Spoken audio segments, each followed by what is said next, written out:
And good morning. I am Tracy Sinclair, one of the meteorologists here at Alaska's News Source, and welcome to today's Sky Watch.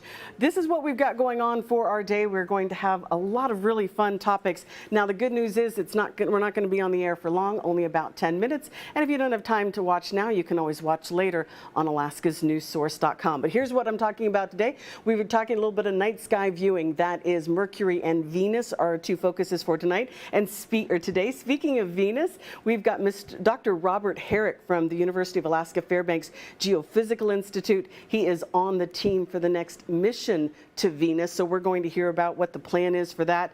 And then we had the idea that we're going to have a really great aurora last weekend. Did not quite turn out the way we expected, but don't worry, we do have a couple really fabulous photos that I'm going to show you first. So let's talk a little bit about what's going on in the night sky, and we're going to start off with Mercury.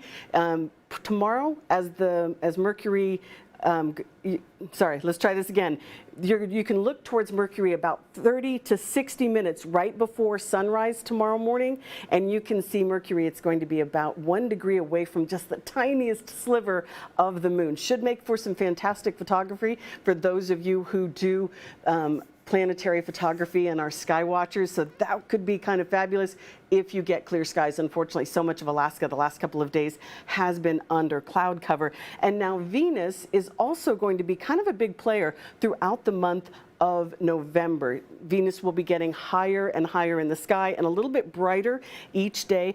Right? Venus is known as either the morning star or the evening star, really depending on the time of year. This time of year, we are seeing it in the evening, and it's really kind of hit and miss whether you can see Venus in time for the sunset, because it sinks right about sunset at this time. But it is going to be one of the brightest things in the sky.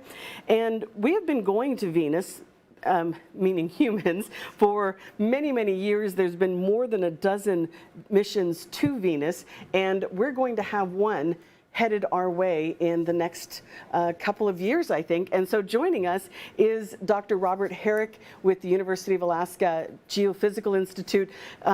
Dr. Herrick, can you give us a little bit of idea of your background and what you do at UAF? Okay, sure. I have a background in geology and geophysics. I started my career a long time ago in oil exploration, and then at the time I was working down in the Houston area, and I did a master's degree at night, and called up a place down by Johnson Space Center that studied the planets and looked for a topic for a master's thesis, and got connected up with a guy who was working with Pioneer Venus data. Pioneer Venus was a mission that operated in the late 1970s and early 1980s. And after I did a master's thesis with him, I decided to go back to school full-time to get a doctorate, and ended up working with a professor who was involved with the Magellan mission to Venus, which was NASA's last mission to Venus in the early 1990s. And that's how I got into planetary science. And I moved up to the University of Alaska Fairbanks in 2004. And that's where I've been ever since. And I spend my time working, not just thinking about Venus, but also other planets in the solar system. And now I'm excited to be involved with the next mission to Venus, which is the Veritas mission, which is launching, now scheduled to launch in early 2028. So Veritas is truth. What are you looking for in this mission? What is this next mission to Venus all about? What are you looking for? Okay, so Veritas, like NASA likes to name things with very complicated acronyms. So Veritas actually stands for Venus Emissivity Radio Science INSAR Topography and Spectroscopy. Anyway, the short version of what the mission is, it's got two main instruments. One is a radar. So Venus, as you're probably aware, is covered with clouds, so you can't see the surface in visible light. Your viewers, if they're looking at Venus through a telescope, will see a yellow ball that is the atmosphere. And if you get up close to Venus, it still looks like a kind of a bland yellow ball. So to see the surface, you need to use radar. And the Veritas mission will have what's known as an interferometric radar, which means that there are two receivers, and using the interference pattern from the reception and the two receivers, the radar will be able to do two things. First, it'll be able to generate images of the surface that more or less look like black and white photos. The image you're showing there is from the Magellan mission. The newer radar that we'll be sending will be that the Magellan mission was able to image the surface with the best resolution being about a football field across. The Veritas mission will improve that by an order of magnitude. So the smallest thing that you can see is a few tens of feet across.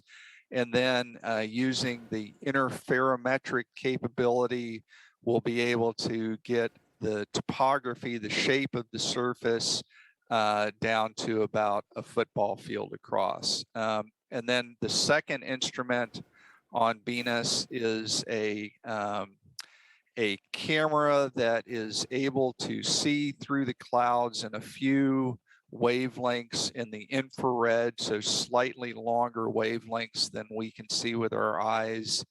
And it will be able to get some compositional information about the surface, sort of like a entry-level geology class. It'll be able to see the difference between basalts and granites, and that'll be important for figuring out. The overall goal is to figure out some of the puzzles of Venus that were revealed by the Magellan mission that we just simply need better imaging and higher resolution information to resolve those puzzles.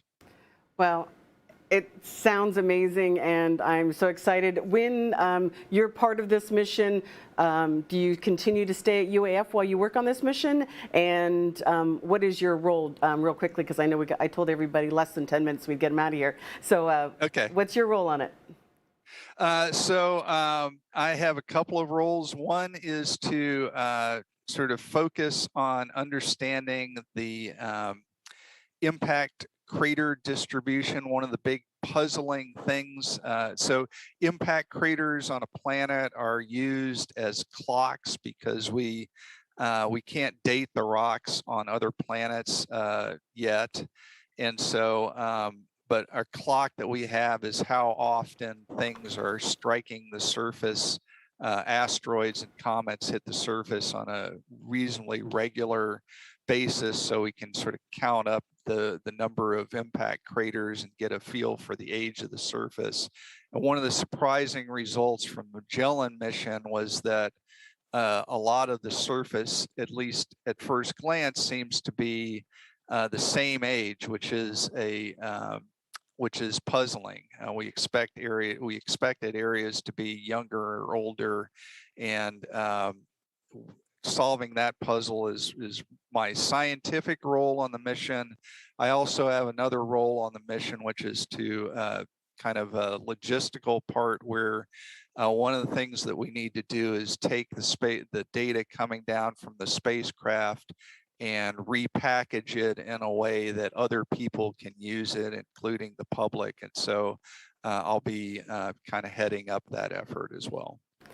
Well, thank you so much for joining us today. That is Dr. Robert Herrick. He's with the Geophysical Institute at UAF, which we use a lot for a lot of information here in Alaska, including our Aurora forecast. And when I did promise to talk about the Aurora forecast, now we had an Aurora forecast that was about a 7, which is incredibly high.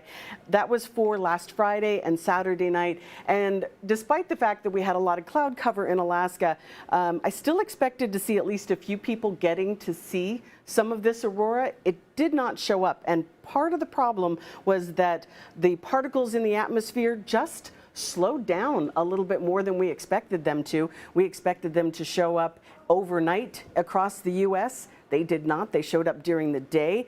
And instead of being a direct hit on our atmosphere, it was more of a glancing blow. So while we actually did have that CME, that coronal mass ejection that actually sent those particles toward the Earth, they really didn't hit the Earth quite as strong as we thought they were going to, or as hard or directly. So we didn't get that great aurora. What I've learned as a meteorologist over the last 20 years of forecasting is I can tell you what the weather should do, but I can't actually control what it does. So we looked at the models and this looked like what should have happened, and unfortunately it did not, but we're going to keep watch because those aurora forecasts are very helpful and we use them a lot here on Skywatch to keep track of what's going on in Alaska skies. We'll see you next week.